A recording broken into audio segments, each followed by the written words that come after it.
melanjutkan pembahasan perpindahan panas yang sudah masuk dalam bab baru tentang konduksi panas.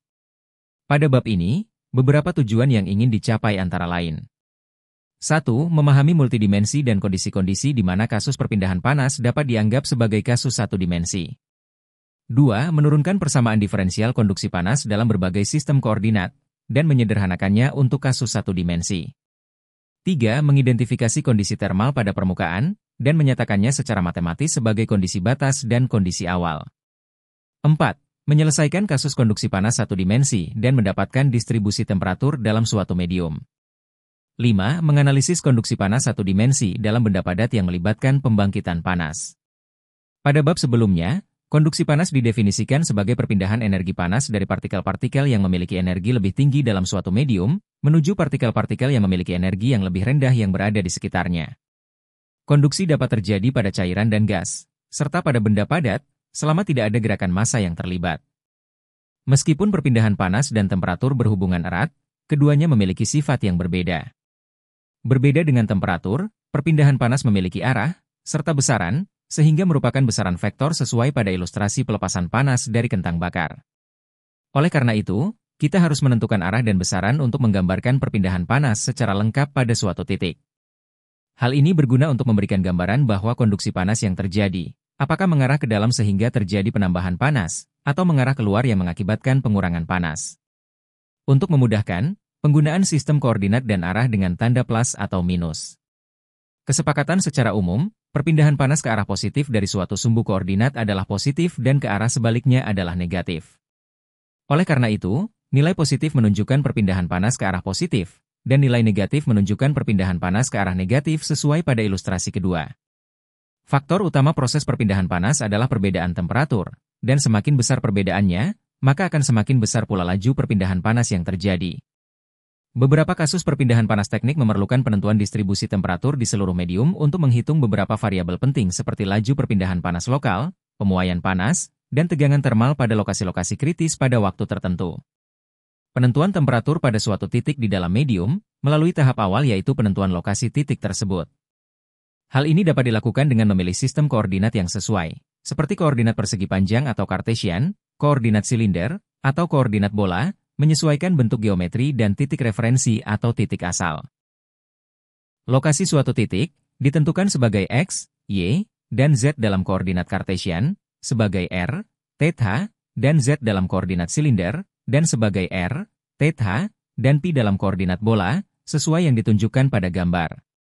Nilai temperatur pada suatu titik dalam koordinat Cartesian, pada waktu T, dinyatakan sebagai T dalam kurung X, Y, Z, T.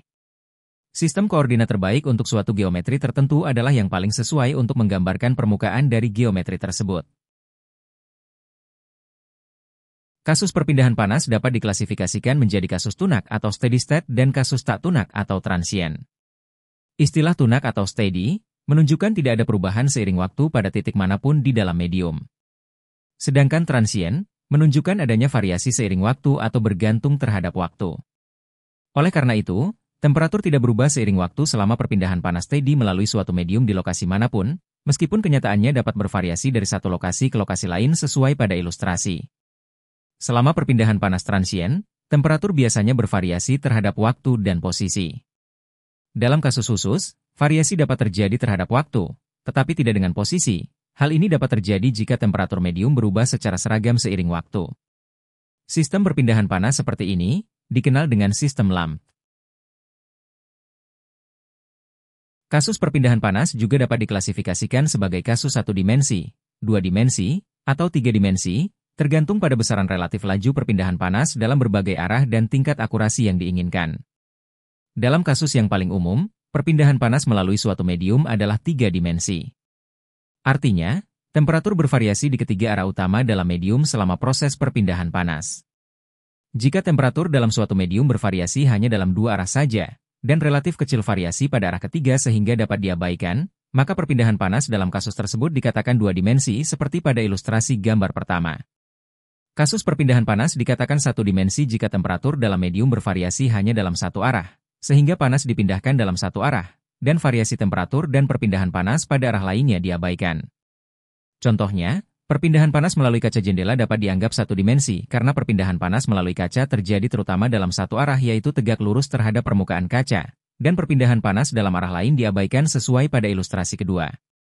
Sama halnya dengan perpindahan panas yang terjadi melalui pipa air panas dan pada telur yang dimasukkan ke dalam air mendidih.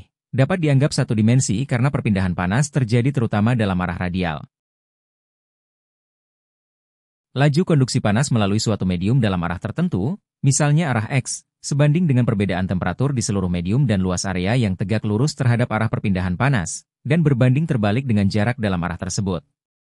Hal ini dinyatakan dalam bentuk diferensial oleh hukum konduksi panas Fourier untuk konduksi panas satu dimensi sesuai persamaan. Panas dikonduksikan ke arah penurunan temperatur, sehingga gradien temperatur bernilai negatif ketika panas dikonduksikan dalam arah X positif. Tanda negatif dalam persamaan memastikan bahwa perpindahan panas dalam arah X positif adalah besaran yang bernilai positif.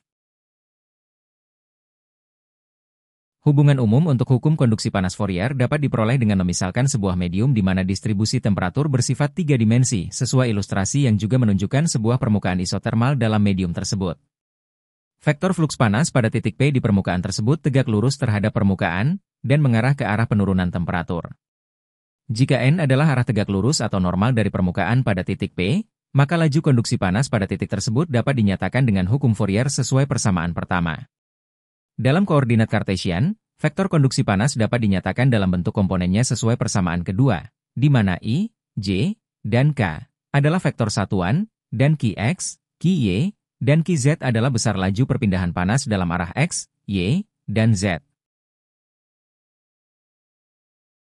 Pada medium yang menghantarkan panas, dapat melibatkan proses konversi energi listrik, nuklir, atau kimia menjadi energi panas. Dalam analisis konduksi panas, proses konversi semacam itu dikategorikan sebagai pembangkitan panas.